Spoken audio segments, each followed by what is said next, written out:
Israeli Prime Minister Benjamin Netanyahu denies dragging the U.S. into war, while the Pentagon wants an extra $200 billion to keep it going. And Iran hits the Haifa oil refinery. Here's what happened in the past 24 hours. First, to the United States and to Israel. It's high time to end this war. Second message to Iran. Stop attacking your neighbors.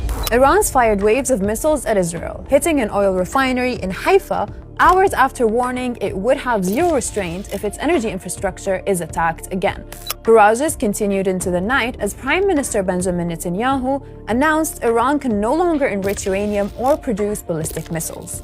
He went on to say that the strike on Iran's South Pars field was an Israeli decision, after President Trump complained that he had not been informed. Well, I'll say two things.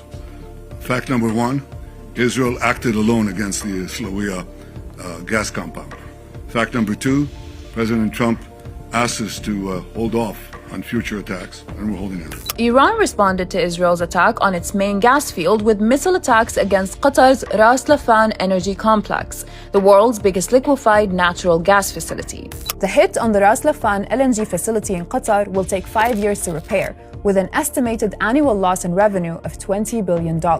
And in another escalation, Saudi Arabia's crucial Red Sea port of Yanbu was targeted for the first time, although minimal damage was reported. The kingdom is diverting all its remaining output through a pipeline to the port. Elsewhere, missiles in the UAE and Bahrain were intercepted before dawn. And in Kuwait, a refinery was hit. At the same time, EU leaders met in Brussels, where talks were dominated by the economic impact of the war. With inflation risks rising, leaders are looking at urgent measures, such as cuts to electricity taxes and state subsidies. In some cases, electricity is taxed much more than gas, partially up to 15 times more, and this cannot be. So we will propose to lower tax rates on electricity. The Strait of Hormuz, this narrow choke point that supplies 20% of the world's energy, remains effectively closed. 16 ships have been attacked since the start of the war, but new data shows around 100 have got through, although that's the number that used to cross on a daily basis.